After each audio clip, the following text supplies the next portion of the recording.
Assalamualaikum warahmatullahi wabarakatuh. Selamat siang, Bapak Ibu yang saya hormati. Pada kesempatan kali ini saya Refki Ramadhani, nomor BP 171081 2019, akan mempresentasikan proposal penelitian saya yang berjudul Terperangkap dalam Dunia Maya, Studi tentang Perilaku Pengguna Netflix pada Mahasiswa Fakultas Ilmu Sosial Ilmu Politik Universitas Andalas. Baik, ya, saya akan mulai yang pertama, yaitu dari latar belakang. Globalisasi adalah diartikan sebagai suatu proses yang menghasilkan dunia tunggal. Masyarakat di seluruh dunia menjadi saling tergantung di semua aspek kehidupan politik, baik itu kehidupan politik, ekonomi, sosial, hingga budaya. Perkembangan dari globalisasi ini juga menghasilkan disebabkan oleh adanya perkembangan teknologi komunikasi yang seperti lahirnya televisi dan radio. Perkembangan televisi dan radio dapat dikatakan sebagai bentuk nyata dari adanya globalisasi. Namun, dewasa ini, televisi dan radio mulai digantikan dengan adanya smartphone. Smartphone secara umum memiliki arti ponsel pintar dan dilengkapi dengan teknologi canggih yang mampu mengakses internet dan juga mudah dibawa kemana-mana. Dan faktanya, berdasarkan survei yang dilakukan oleh Google dan kantor TNS pada Januari 2018, menyebutkan bahwasannya aplikasi YouTube ditonton oleh 53% pengguna internet di Indonesia. Sementara 57% lainnya menonton televisi. Hal ini memperlihatkan bahwa terdapat persaingan yang cukup ketat dari televisi dengan tayangan yang dapat diakses di internet. Selanjutnya, berdasarkan survei yang dilakukan oleh APJI pada tahun 2019, menyebutkan bahwa pengguna internet di Indonesia menggunakan internet untuk berbagai hal. Sebut saja untuk persentasenya, 45,3% pengguna internet di Indonesia menggunakan internet untuk menonton film atau video dan juga media sosial. Selanjutnya 17,1% digunakan untuk bermain game, dan 14,6% mendengarkan musik, dan 5,9% menggunakan internet untuk kegiatan lainnya. Dunia digital baru-baru ini juga dikembangkan oleh adanya video on demand berbayar. Video on demand adalah sebuah layanan di mana pengguna dibebani biaya berlangganan di mana para pengguna dapat memilih dan menikmati konten secara bebas yang telah disediakan oleh pengguna layanan VOD tersebut. Di Indonesia terdapat 5 platform video on demand berbayar yang populer, yaitu sebut saja Viu, Netflix, Iflix, Hook, dan juga GoPlay. Dilansir dari kompas.com, Netflix adalah layanan yang memungkinkan pengguna menonton layanan kesukaannya dimanapun, kapanpun, dan hampir lewat medium apapun. Netflix pada awalnya adalah salah satu media bisnis yang bergerak dalam bidang penyewaan film dan DVD. Pada tahun 2012, karena penggunaan DVD sudah mulai ditinggalkan, maka Netflix beralih menggunakan media berbasis online, namun tetap dengan prinsip bisnis yang sama.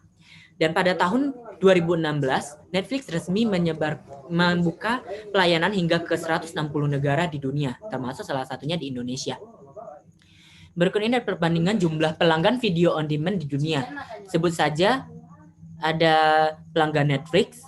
Yang pertama itu ada Netflix, dikuasai oleh Netflix dengan jumlah pelanggan sebanyak 160 juta pengguna di dunia. Selanjutnya ada Amazon Prime Video dengan jumlah lebih dari 80 juta pengguna. Hulu dengan jumlah pengguna sekitar 60 juta pengguna. Selanjutnya ada Disney Plus dengan kurang lebih 20 juta pengguna. Selanjutnya juga ada pelanggan Netflix di Indonesia, di mana pelanggan Netflix di Indonesia setiap tahunnya mengalami peningkatan yang cukup signifikan. Untuk tahun 2017, pengguna Netflix kurang lebih ada 100.000 pengguna. Di tahun 2018 naik menjadi 250.000 pengguna. Dan di tahun 2019 naik hingga 400.000 pengguna. Dan di tahun 2020 naik hingga 900.000 pengguna. Pengguna Netflix di Indonesia didominasi oleh kelompok perempuan dengan persentase 55,47% pengguna. Rentang usia pengguna Netflix yaitu usia 15 tahun hingga usia 40 tahun. Pengguna tertinggi terletak di usia 21 tahun hingga 25 tahun yang berprofesi sebagai mahasiswa. Selain itu, pengguna Netflix juga didominasi oleh para pekerja yang bekerja di sektor formal. Selanjutnya yaitu rumusan masalah. Berdasarkan uraian yang dijelaskan peneliti dalam latar belakang di atas, bahwa layanan video on demand berbayar Netflix yang hingga hari ini menjadi tren baru bagi gaya hidup masyarakat, terutama pada kalangan mahasiswa. Jim Bordridge dalam teorinya, banyak dari konten yang disediakan Netflix ini sedikit banyak memberikan pengaruh bagi pola perilaku penggunanya. Sebut saja konten romantis yang ditayangkan dalam tontonan merupakan suatu bentuk hiperrealitas. Kehidupan percintaan yang digambarkan sangat imajiner membuat penonton menganggap bahwa ini adalah realitas yang sebenarnya. Tidak sedikit para penonton yang menirukan kebiasaan yang diperlihatkan dalam tayangan tersebut. Contohnya dari kebiasaan menonton drama Korea membuat banyak penonton menirukan gaya berpakaian layaknya aktor Korea. Dan juga begitu pula dengan beberapa orang yang menyukai tayangan drama barat, bahkan sedikit banyak bahkan menirukan perilaku seperti halnya apa yang mereka lihat. Mengacu kepada perkembangan kehidupan dan perubahan sosial seperti yang dijelaskan oleh peneliti dalam uraian tersebut, maka peneliti tertarik untuk mengetahui apa penyebab tingginya antusias mahasiswa Fakultas Ilmu Sosial Ilmu Politik Universitas Andalas menggunakan layanan video on demand berbayar Netflix. Selanjutnya, tujuan. Yang pertama yaitu tujuan umum. Mendeskripsikan penyebab tingginya antusias mahasiswa FISIP UNAN untuk menggunakan layanan video on demand Netflix. Selanjutnya tujuan khusus. Yang pertama, mendeskripsikan perilaku pengguna layanan video on demand berbayar Netflix. Yang kedua, menganalisis dampak penggunaan layanan video on demand berbayar Netflix, terutama yang berkaitan dengan terhadap aktivitas belajar dan juga gaya hidup. Manfaat penelitian. Yang pertama yaitu manfaat akademis, memberikan kontribusi terhadap perkembangan sosiologi di masa depan, terutama untuk kajian dalam studi sosiologi perubahan sosial dan juga sosiologi komunikasi. Manfaat praktis yaitu sebagai bahan masukan dan perbandingan bagi peneliti lain, khususnya bagi pihak-pihak yang tertarik untuk meneliti isu dan fenomena topik ini lebih lanjut. Dan yang kedua dapat menjadi acuan sebagai kontrol diri kepada pengguna atas dampak dari kecanduan video on demand berbayar Netflix. Selanjutnya tinjauan pustaka. Tinjauan pustaka yang pertama yaitu konsep video on demand berbayar. Menurut KBBI, berbayar adalah suatu uang yang harus dibayarkan atas hasil dari hak yang telah diterima sebelumnya. Video on demand berbayar adalah layanan televisi interaktif yang dapat ditonton menggunakan internet. Pengguna dapat menonton tayangan sendiri tanpa perlu jadwal tayang. Bahkan, pengguna dapat mengunduh tayangan yang ingin ditontonnya nanti. Selanjutnya, pada awal perkembangannya, internet memiliki 5 jenis media yang kemudian memicu lahirnya media baru, yaitu video. Karena kebutuhan tersebut, maka lahirlah video on demand. Video on demand memungkinkan memiliki ke-6 media tersebut, yaitu permintaan akan teks, permintaan akan grafik, suara, musik, animasi, dan juga video. Indonesia dengan jumlah penduduk yang tinggi juga menjadi pangsa pasar di layanan video on demand.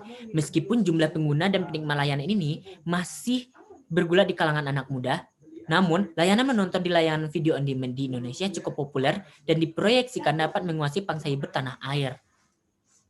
Selanjutnya berikut tabel layanan video on demand yang beroperasi di Indonesia. Yang pertama itu ada Disney Plus Hotstar, yang kedua ada Netflix, Viu, Mola TV, iQIYI, WeTV, Iflix, Video.com, HBO Go. Selanjutnya, Bing Watching. Bing Watching, jika dalam artian sederhana memiliki definisi sebagai suatu aktivitas yang dilakukan oleh seorang individu dalam menghabiskan waktunya untuk menonton sebuah tayangan serial televisi atau film mulai dari 2 sampai 6 episode dalam satu waktu. Mary TV membagi beberapa kategori dalam penentuan menonton maraton, disesuaikan dengan keadaan yang terjadi di tengah masyarakat saat ini. Yang pertama itu ada single episode appointment, yaitu menonton satu episode dari sebuah serial TV pada waktu yang telah dijadwalkan. Yang kedua, marathon appointment, yaitu praktik menonton lebih dari satu episode dari sebuah serial TV pada waktu yang telah dijadwalkan. Yang ketiga yaitu casual viewing, adalah metode menonton satu episode dari sebuah serial TV pada waktu yang telah ditentukan oleh penonton itu sendiri. Yang terakhir yaitu binge watching, yaitu praktik menonton lebih dari satu episode dari sebuah serial TV secara terus-menerus pada waktu yang telah ditentukan oleh penonton itu sendiri. Selanjutnya yaitu gaya hidup digital. Gaya hidup merupakan suatu bagian dari budaya konsumen. Menurut Cene dalam Sulistianingtyas, gaya hidup adalah sebuah konstruksi sosial ekonomi dalam sistem pasar tertentu. Komoditas sebagai wadah aspirasi, mimpi, dan fantasi. Komoditas tersebut menjadi objek gairah, sumber kehidupan, potensi, pembaharuan konstan. Perkembangan gaya hidup masyarakat saat sekarang ini sudah berkembang sangat pesat. Hal yang paling ditonjolkan pada masa saat ini adalah munculnya gaya hidup digital. Gaya hidup digital dipengaruhi oleh dua hal. Yang pertama itu adalah smartphone dan juga internet. Pengguna telepon genggam menjadi suatu komponen penting bagi seluruh masyarakat di dunia saat ini. Berbagai merek pun bermunculan dengan berbagai spesifikasi yang ditawarkan. Berikut ini adalah bentuk pemaparan jumlah pengguna internet di Indonesia pada tahun 2018. Baik, selanjutnya tinjauan sosiologis. Teori merupakan suatu media penghubung antar peneliti dengan fakta yang akan diteliti. Merujuk dari Damsar, mengatakan bahwa teori dapat meramalkan masa yang akan datang dan merencanakan masa depan serta menjelaskan fenomena yang akan diamati. Hiperrealitas adalah suatu kondisi di mana suatu individu terjebak dalam suatu ruang sosial yang terasa begitu nyata, namun pada kenyataannya semu, maya, dan tidak nyata. Ruang realitas semu ini merupakan suatu realitas antitesis dan representasi atau seperti apa yang dikatakan oleh Derrida, antitesis itu dapat disebut dengan dekonstruksi terhadap representasi realitas itu sendiri. Refleksitas dari hiperrealitas ini dapat kita temukan dari berbagai segmen sosial, baik dari segi ekonomi, politik, sosial, agama, dan juga budaya. Karena melalui segmen-segmen ini, masyarakat dewasa ini merealisasikan perilakunya yang begitu penuh dengan tanda dan simbol untuk melakukan pemujaan terhadap citra dan status dari masyarakat. Baudrillard merupakan tokoh postmodern yang selalu berupaya melakukan penyerapan total dan pengolahan konsep secara utuh dari prinsip-prinsip realitas dalam sistem nilai. Hiperrealitas menciptakan suatu kondisi yang di dalamnya berbaur kepalsuan dengan keaslian. Masa lalu berbau dengan masa kini, fakta bersimpang siur dengan rekayasa, tanda melebur dengan realitas, dusta bersenyawa dengan kebenaran. Kehidupan sosial pengguna Netflix sangat dipengaruhi oleh konten yang mereka lihat. Sebut saja sebagai pencinta konten tayangan drama Korea, mereka akan cenderung berperilaku layaknya orang Korea. Begitu pula dengan para pencinta anime. Mereka berlaku seperti tokoh anime yang ada di tayangan tersebut. Bahkan lebih parahnya dengan membentuk suatu komunitas anime yang dikenal dengan wibu. Wibu adalah sebuah kelompok pencinta anime yang kesehariannya bisa berpakaian layaknya tokoh anime tersebut. Dalam kaitannya dengan penelitian ini, peneliti akan berusaha menemukan bagaimana bentuk pengguna Netflix bagi kalangan mahasiswa Universitas Andalas, di mana secara kenyataannya dengan hadirnya layanan video on demand berbayar di Indonesia mulai menggeser sedikit banyaknya tatanan kehidupan sosial serta gaya hidup penggunanya, mulai dari kebiasaan konsumtif, merefleksikan apa yang ada di layar kaca sebagai suatu kebudayaan baru hingga meminggirkan realitas yang nyata yang ada. Selanjutnya penelitian relevan. Penelitian relevan dalam penelitian ini terdapat dua. Yang pertama yaitu penelitian dari Goswanda Helmi Pangestu dari Universitas Airlangga di tahun 2019 yang memiliki judul Analisis Behavioral Involvement pada Binge Watching, studi pada layanan video on demand Netflix. Hasilnya adanya motivasi enjoyment, efisiensi, dan fandom yang berpengaruh positif terhadap behavioral involvement. Perbedaan dari penelitian ini yaitu penelitian relevan ini menggunakan metode penelitian kuantitatif, sedangkan peneliti menggunakan penelitian kualitatif. Persamaannya itu memiliki persamaan dalam bahasan binge watching dan video on demand Netflix.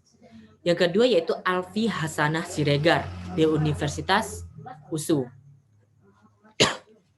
di tahun 2020 yang memiliki judul Persepsi Mahasiswa Terhadap Platform Film di Smartphone dengan studi deskriptif kuantitatif persepsi mahasiswa FISIP USU terhadap platform film di smartphone. Hasil dari penelitian ini yaitu mahasiswa FISIP USU menggunakan platform film karena kemudahan akses, variasi film beragam, biaya ekonomis, fleksibilitas tempat. Baik, selanjutnya yaitu metode penelitian, yaitu pendekatan dan tipe penelitian. Pendekatan yang digunakan dalam penelitian ini adalah pendekatan kualitatif.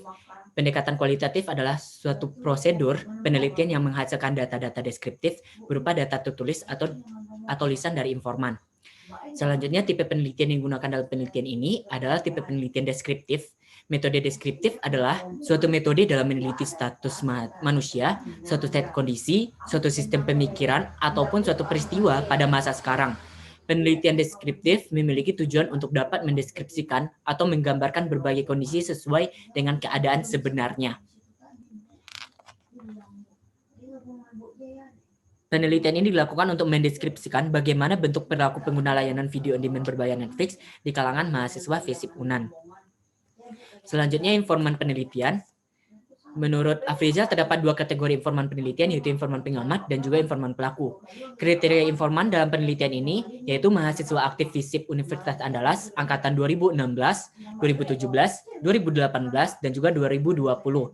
Yang kedua, mengunduh aplikasi Netflix di smartphone ataupun gadget lainnya.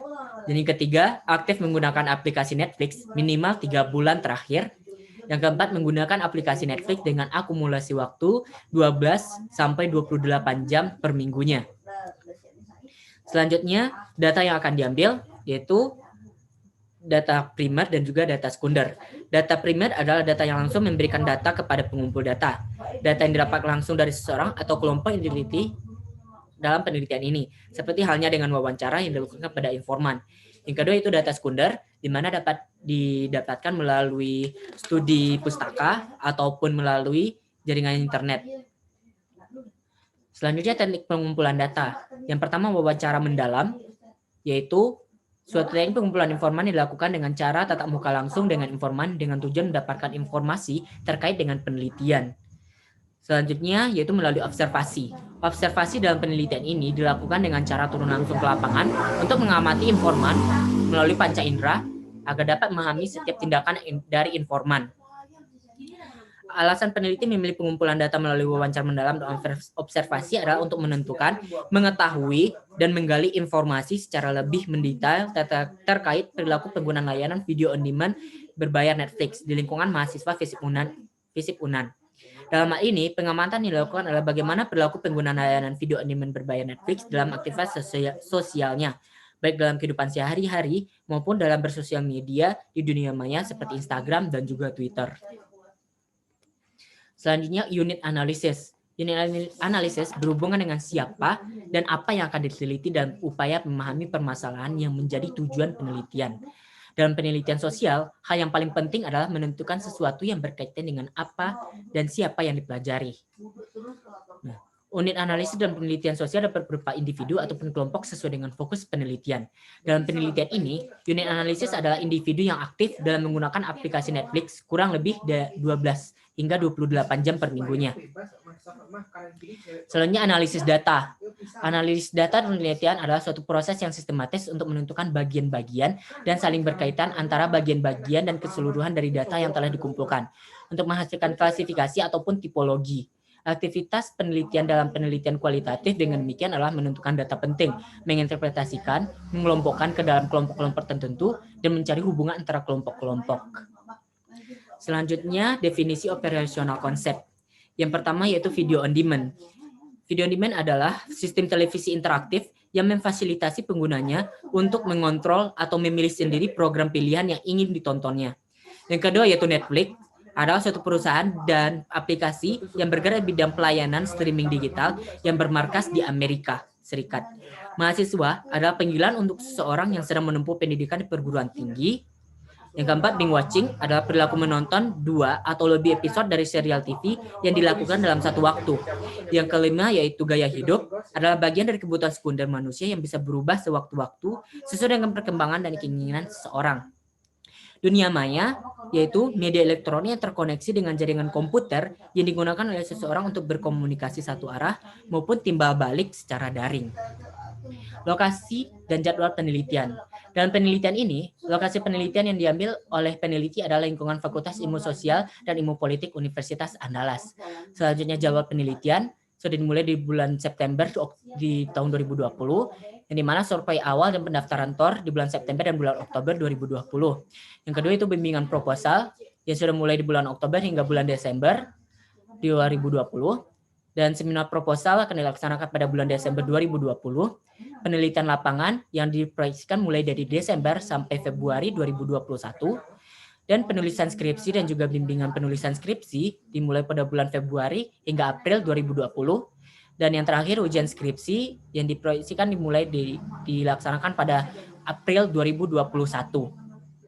Baik, sekian dari hasil presentasi saya. Terima kasih atas waktunya. Mohon maaf atas segala kesalahan dan juga kekurangan. Assalamualaikum warahmatullahi wabarakatuh.